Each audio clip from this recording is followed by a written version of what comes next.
श्री गणेशाय नमः.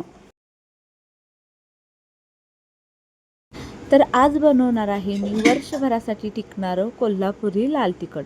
तर आम्ही वर्षातून एकदाच चटणी बनवून ठेवतो आणि ती वर्षभर तशीच्या तशी राहते, अजिबात खराब होत नाही. तर हे वर्षभर टिकणारं लाल तिखट किंवा चटणी म्हणा, ते बनवताना मी कोणकोणते मसाले वापरते, तर कोणते मसाले तेलात तळायचे, कोणते मसाले सुके तळायचे किंवा कोणते मसाले भाजायचेच नाहीत, हे सगळं तुम्हाला व्हिडिओमध्ये मी सविस्तर माहिती सांगणार आहे. तर व्हिडिओ पूर्ण पहा, अजिबात स्किप करू नका. हॅलो, हाय, नमस्कार, श्री स्वामी समर्थ सगळ्यांना. तुमचं स्वागत आहे माझं मराठी ब्लॉग चॅनलमध्ये. तुम्हाला जर माझे व्हिडिओ पाहायला आवडत असतील तर लाईक, शेअर आणि सबस्क्राईब करायला विसरू नका. तर बघा, इथं तेल मी काढून घेत होते, कारण आपल्याला चटणी करताना मसाले भाजण्यासाठी तेल भरपूर लागतं.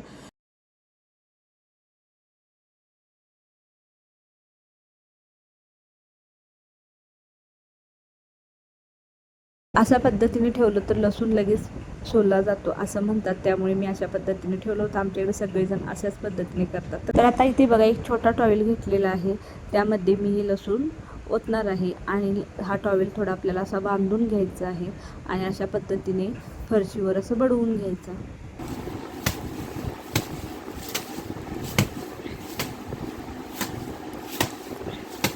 त्यानंतर बघा, असं सुपात वगैरे ते टॉवेल ठेवून थोडंसं टॉवेलच्या वरूनच असं पद्धतीने घासून घ्यायचं. तर इथं बघा, ऑलरेडी सगळाच लसूण सोलला गेलेला आहे. तर आता मी याला सुपामध्ये ओतणार आहे आणि बाहेर नेऊन पाकडून आणणार आहे.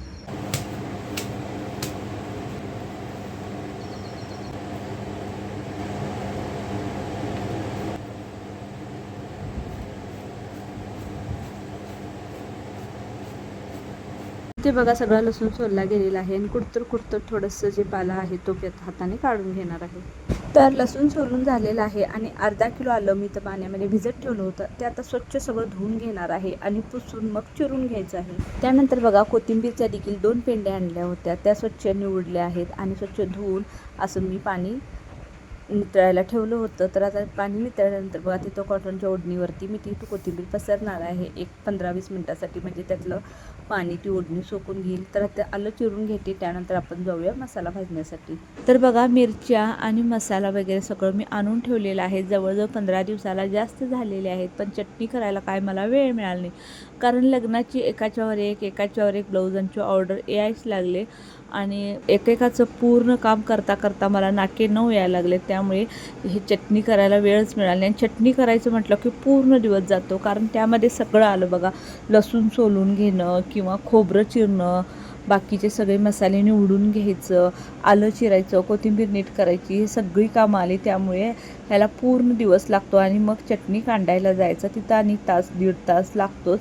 गर्दी असेल तर मग काय 2-3 तास लागतातच. तर तुम्हाला मी काय काय मसाले आणलेत हे दाखवते. तर पहिला सगळे मसाले मी इथं सोडून ठेवून घेतलेला आहे गॅस कट्ट्यावरती अगदी व्यवस्थित, म्हणजे भाजताना गडबड होणार नाही, कोणता लागल ती व्यवस्थित असं उचलून घ्यायला येतं. त्यामुळे पूर्ण गॅस कट्टा एक साईडचा रिकामा केलेला आहे आणि तिथं सगळं मी मांडून सोडून ठेवलेले आहेत. ज्या पुड्या वगैरे छोट्या होत्या ते सगळं सोडून वगैरे तिथं ठेवलेलं आहे. तर तुम्हाला तर माहितीच आहे, मिरच्या आणलेला तो व्हिडिओ तुम्हाला दाखवला होता. तर 3.25 किलो मी मिरच्या आणलेल्या आहेत आणि मीठ देखील मी 3.25 किलो आणलेलं आहे, मोठं मीठ. तर ते मीठ देखील थोडंसं उन्हाला ठेवलेलं आहे, कारण ते देखील थोडं सुकवूनच न्यावं लागतं, कारण ते ओलं असतं मोठं मीठ. तर ते देखील बाहेर ठेवलेलं आहे मी वाळण्यासाठी. तर पहिला इथं तुम्हाला मी दाखवते मी काय काय मसाला आणलेला आहे. तर इथं आहे बघा, मोहरी आहे, धने आहेत, खोबरं आहे, तर इथं तीळ आहेत, जिरे आहेत आणि इथे बघा मेथ्या आहेत आणि मिरा आहेत. ते काही 2 मी घालणार नाही आहे चटणीमध्ये. त्यानंतर तमालपत्रे आहेत आणि ही कस्तुरी मेथी आहे, गुलाब पाकळी आहे. इथं बघा, हा नागर मोठा आहे, मोठे वेलदोडे आहेत, जावित्री आहे, रामपत्री आहे, छोटे वेलदोडे आहेत. त्यानंतर बघा, इथं खसखस आहे, लवंग आहे, दालचिनी आहे, स्टार फूल आहे, शहाजिरे आहेत. त्यानंतर इथं बघा, हळकुंड आहे आणि हिंग आहे. तर आता हे सगळे मसाले मला भाजून घ्यायचे आहेत. तर पहिला बघा, सुके मसाले भाजून घ्यायचे आहेत. त्यासाठी मी इथं कढईमध्ये धने टाकलेले आहेत, तर धने पहिला भाजून घेणार आहे. तर बघा, धने भाजून झाल्यानंतर त्याच कढईमध्ये मी तीळ घेतलेला आहे. तर आता तीळ देखील सुकेच भाजून घ्यायचे आहेत.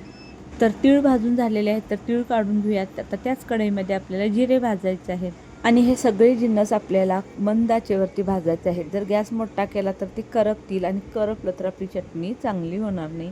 तर आता बघा जिरे देखील भाजून झालेले आहेत. आता याच कढईमध्ये मी खसखस आणि मोहरी भाजून घेते. त्यानंतर बघा मी लवंगा आणि नागरमोथा आणि आणखीन एक काहीतरी होतं ते माझं नाव माहीत नाही. त्या नागरमोथासारखं दिसतं सेम टू सेम, असं लवंगासारखं छोटं असतं. ते सगळं मी वाळलं भाजून घेणार आहे. तसेच दगडीपाला देखील वाळलंच भाजून घ्यायचा असतो, पण मी त्याला थोडंसं तेल टाकलेलं आहे, कारण तो जर वाळला भाजला तर एकदम भुरभुर असा काळपट होऊन जळून जाईल, म्हणून मी थोडंसं तेलामध्ये त्याला परतणार आहे. तर आता इथे घेतलेलं आहेत बघा शहाजिरं.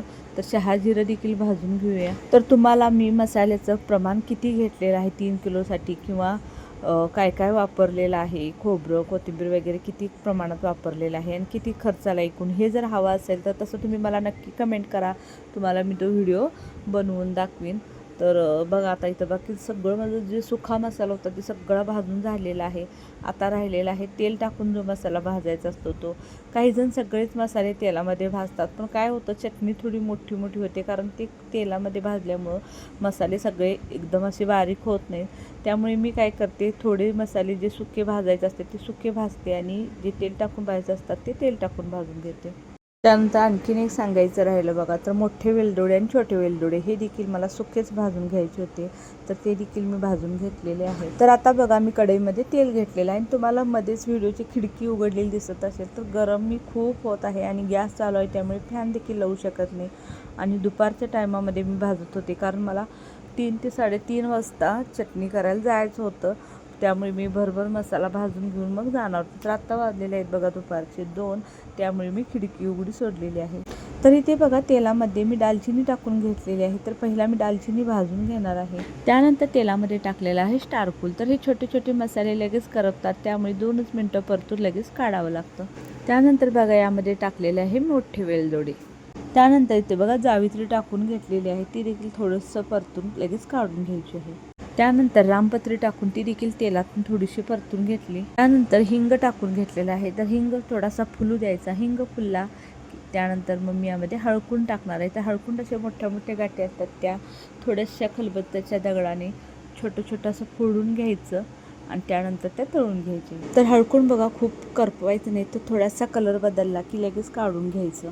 त्यानंतर इथे घेतलेला आहे दगडी पाला, तो देखील लगेचच करपतो, तर थोडंसं उगाच परतायचं आणि लगेच काढून घ्यायचं. त्यानंतर इथे घेतलेलं आहे बघा मी तमालपत्र. तर तमालपत्राची ही पानं आहेत ती देखील तेलामध्ये थोडी थोडी परतून घ्यायची, म्हणजे ती कुरकुरी झाली की चांगली बारीक होतात. तर बघा सगळे मसाले भाजून झालेले आहेत. आता कढईमध्ये थोडं तेल मी जास्त घेतलेलं आहे. तर तेल आता तापलेलं आहे, तर त्यामध्ये तळून घेणार आहे मी खोबरं. तर खोबऱ्याचे असे छोटे छोटे तुकडे करून घेतलेले आहेत. तर जितकं खोबरं होतं तेवढं मी सगळं घेतलेलं आहे. तर आता खोबरं तळून घेऊया. तर खोबरं देखील थोडंसं कलर बदलला की लगेच काढून घ्यायचं आहे. तर बघा असा कलर आला की खोबरं काढून घ्यायचं. तर सगळं खोबरं मी तळून घेते. तर बघा तिकडच्या गॅसवरती मी पातेलं ठेवलेलं आहे, त्यामध्ये अगदी थोडंसं फक्त पातेलं गरम करून घेतलेलं आहे आणि त्यामध्ये कस्तुरी मेथी टाकलेली आहे. अजिबात जास्त गरम केलं नाही, फक्त कुरकुरीत होण्यासाठी. तर इकडे बघा खोबरं भाजून झालेलं आहे. तर आता आपला सगळा मसाला भाजून झालेला आहे. तर हे भाजलेलं खोबरं एका सेपरेट डब्यामध्ये काढून घेतलेलं आहे, कारण खोबरं कशामध्ये सुद्धा मिक्स करायचं नाही, तर ते सेपरेटच न्यावं लागतं. तर इथं बघू शकता मीठ घेतलेलं आहे मी बांधून, लसूण घेतलेलं आहे, आलं घेतलेलं आहे, कोथिंबीर घेतलेली आहे आणि इकडे बघा खोबरं घेतलेलं आहे आणि एका मोठ्या डब्यामध्ये सगळा मसाला भाजलेला घेतलेला आहे. त्याच्यावरती कागद ठेवलेला आहे आणि त्यावरती मी खोबऱ्याचं पातेलं ठेवलेलं आहे.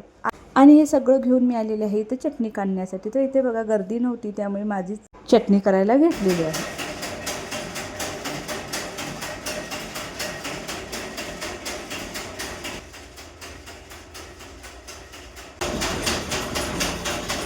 तर बघा एवढी 3 किलोची चटणी करण्यासाठी 1.5 तास लागला. तर चटणी माझी झालेली आहे. आता त्या ताई भरून देत आहेत पातेल्यामध्ये. तर व्हिडिओ कसा वाटला मला नक्की कमेंट करून सांगा. तेच मिरची आणण्यापासून ते चटणी करूपर्यंत किती खर्च आला हे तुम्हाला हवं असेल तर तसं कमेंट करा. चला भेटू पुढच्या व्हिडिओमध्ये.